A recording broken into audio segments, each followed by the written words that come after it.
do you consider most successful?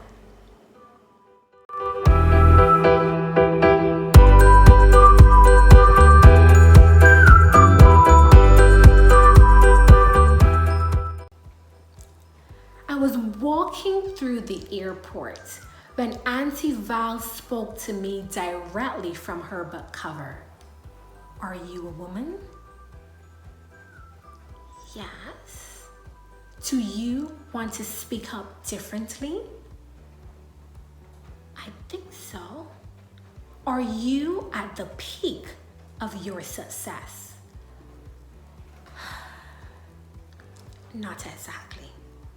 So I played that title over and over again in my mind. Successful women speak differently. No. Successful women speak differently. Yes, successful women speak differently. So it led me to ask two important questions. Who do I think is most successful, and what does successfulness mean to me? Now, when I think about the who, I see men as more successful. Why?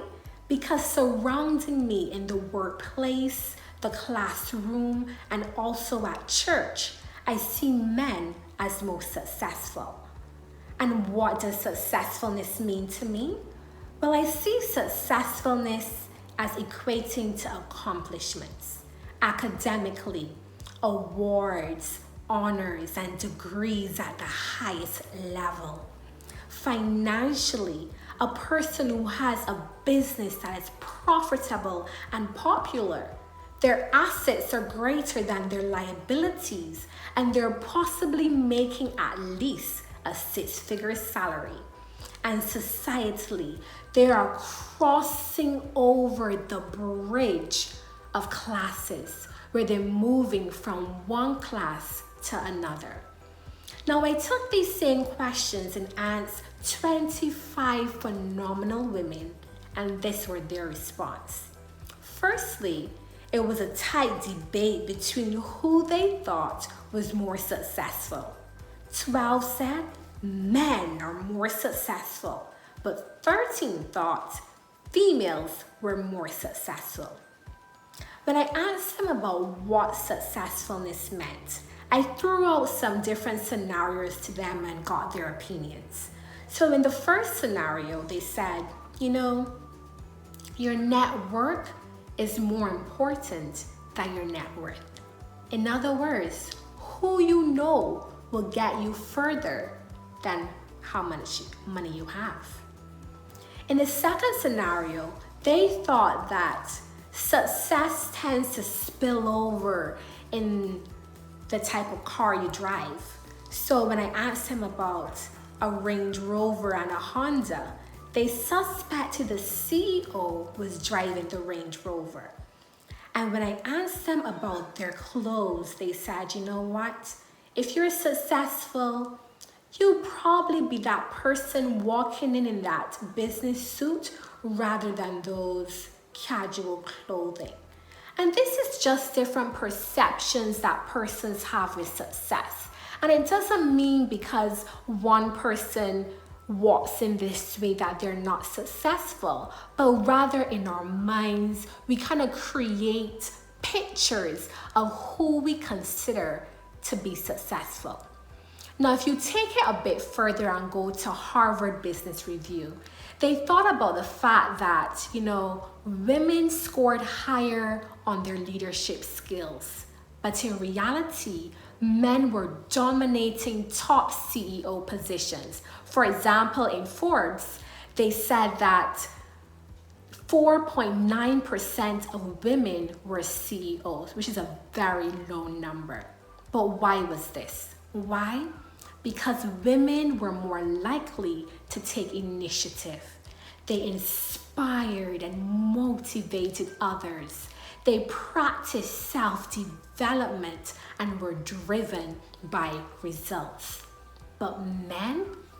Men practice collaboration and networking. They connected with persons not just within the workplace, but beyond the workplace. They were innovative and they had a strategic perspective when they approached various tasks. Now, when I want to answer that question, what does successfulness mean? I found that Valorie did an excellent job in her book. She said, success is the harmony of purpose, resilience, and joy. Purpose is about making a difference in the lives of people. Resilience. This is where successful women excel. They think differently in the face of fear, failure, setbacks, and challenges. Joy. Joy empowers you to succeed. But deeper joy comes from the peace and love of knowing you are living the life you were meant to live. So her first definition of success speaks about fulfillment. Secondly, she said, your voice has the power to remind you what success is. And every time you show up fully with the warmth of authenticity, the truth of transparency, and the enthusiasm that can come from your passion, you move the world with your most powerful voice. So to me, she speaks about legacy. So allow me to redefine your definition of success with the help of Valorie. Success is the product of fulfillment and legacy, which is greater than any accomplishment you can ever get. But markers, comment below and tell me, what is your definition of success? How do you view success? Thank you for joining me again. And remember, this is a new chapter.